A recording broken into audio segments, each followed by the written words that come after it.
Habari za wakati huu ndugu mpenzi mtazamaji na mfuatiliaji wa chaneli hii. Leo tunaendelea na siku ya uamuzi juu ya no case to answer, ambao ni Jumaa Agosti 21 kwenye kesi ya Mheshimiwa Tundu Lissu, ambapo mahakama inatakiwa itoe maamuzi leo. Mheshimiwa Lissu ameingia mahakamani kwa vibe ya juu, anacheka na kuuliza, "Mbona leo humu ndani mmejaa sana?" Watu wakaitikia kwa kicheko cha furaha. Majaji wakaanza kusoma uamuzi. Mheshimiwa Lissu akawasalimia kama ambavyo huwa anasalimia siku zote. Mara ikapigwa high court ya kikakamavu. Majaji wakaingia na kuketi kwenye maeneo yao. Karani akaita kesi ya uhaini namba 1965 ya mwaka 2025, Jamhuri dhidi ya Tundu Lissu. Wakili mkuu wa serikali anasimama na kumtambulisha jopo lake, ambapo anaongea kwa sauti ya chini sana.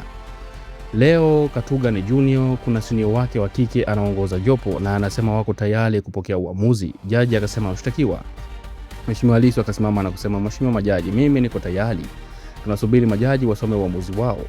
Hali ya mahakama imejaa msisimuko na Lissu ameingia kwa nguvu na ucheshi, ishara ya kujiamini. Jaji Nduguru akasimama na kusoma uamuzi wake kwa Mheshimiwa Lissu na ana kesi ya kujibu au la.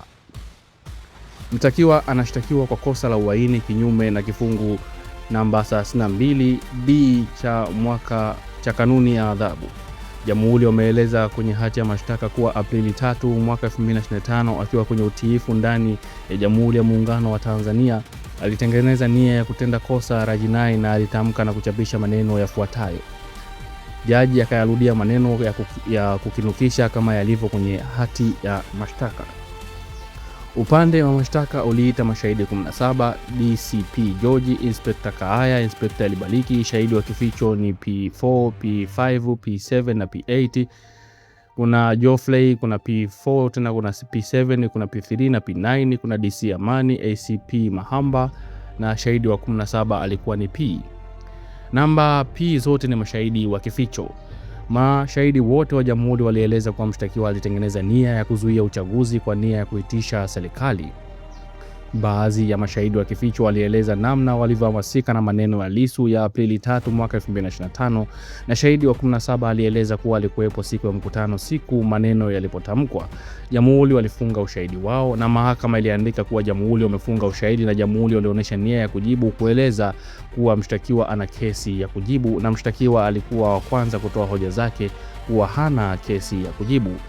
Jaji anatoa muhtasari wa kesi, shtaka, mashahidi 17, wengi wa kificho na nafasi ya kila upande.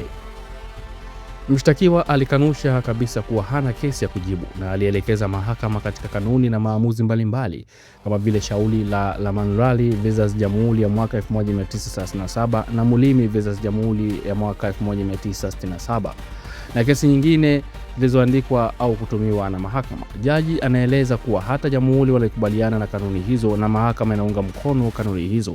Kimsingi, kanuni inasema kwamba mahakama inapaswa kujielekeza kuwa ushahidi uliotolewa na upande wa mashtaka, endapo hautajibiwa na mshtakiwa, unatosha kumtia hatiani mshtakiwa. Mahakama ilijielekeza kwenye kesi ya DPP dhidi ya Morgan. Mahakama ilieleza kuwa katika kutoa uamuzi wake, mahakama ilieleza kuwa ushahidi uliotolewa unaweza kujenga kosa au hata kama ni kosa dogo linalotokana na kosa kubwa ambalo mshtakiwa anashtakiwa nalo. Mahakama iliangalia pia kesi ya Ntonda dhidi ya DPP, ambapo mahakama iliamua kuwa mahakama inatakiwa ione connection ya ushahidi uliotolewa bila kwenda kwa undani kabisa. Mahakama, pamoja na maamuzi ambayo mshtakiwa aliambia mahakama, alitaja kesi nyingi za kutoka Kenya ambazo zinaeleza nini mahakama inapaswa kuzingatia kabla ya kutoa maamuzi. Majaji wanakubali misingi ya kisheria iliyotolewa na Lissu na wanaangalia kama ushahidi unatosha kujenga kosa hata kama haujajibiwa. Mahakama imejaa watu na msisimuko mkubwa na Lissu ameingia kwa ujasiri. Jaji anarudia mashtaka, orodha ya mashahidi na kanuni za prima facie kesi. Na msimamo wa mahakama hadi sasa ni kuwa wanakubali misingi ya kisheria ya Lissu, wanaangalia kama ushahidi unatosha kumtia hatiani bila kujibiwa, na wanataja kesi za Morgan pamoja na Ntonda. Uamuzi bado unaendelea kusomwa, tunangojea sehemu muhimu. Kuna prima facie kesi au la? Uamuzi umeanza kwa utaratibu na majaji wanaonekana wakifanya kazi kwa makini. Sehemu inayofuata itakuwa ni muhimu sana. Endelea kuwa nami na mimi nitakuletea taarifa kadri zinavyozidi kutufikia.